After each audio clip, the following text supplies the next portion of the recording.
Мудрост Соломонова, 9 глава.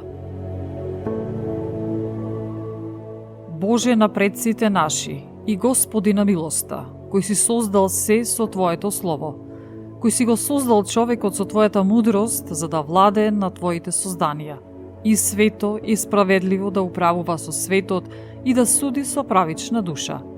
Дарувај ми ја мудроста, која седи до Твојот престол и не отфрлај ме меѓу Твоите деца. Зашто јас сум Твој слуга и син на Твојата слугинка, човек слаб и кратковечен по живот, неспособен да ги свати правдата и законите. Па и да беше некој совршен меѓу синовите човечки, без Твојата мудрост тој не би се сметал за нешто. Ти ме избра за цар на Твојот народ, за да им судам на Твоите синови и ќерки.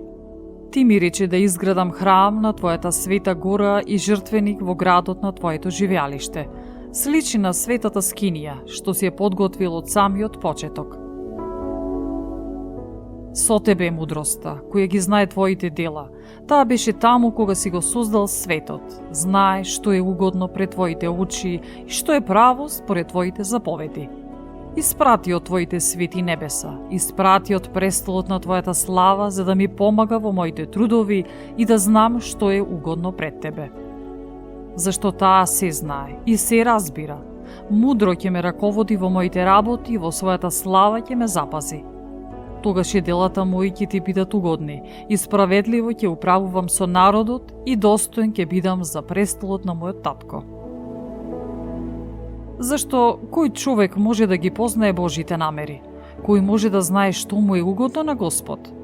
Колебливи се мислите на смртниците, погрешни се нашите помисли. Бидејќи гнилежното тело и тежи на душата, а таа земна колиба го притиска умот наш, препон со грижи. Одвај можеме да го сватиме она што е на земјата, со мака го разбираме и она што е во нашите раце.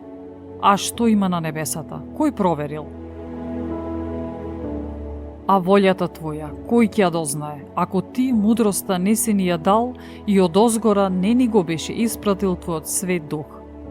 Само така се исправија патиштата на земните жители, само така луѓето се научија за она што Ти е угодно Тебе и се спасија преку мудроста.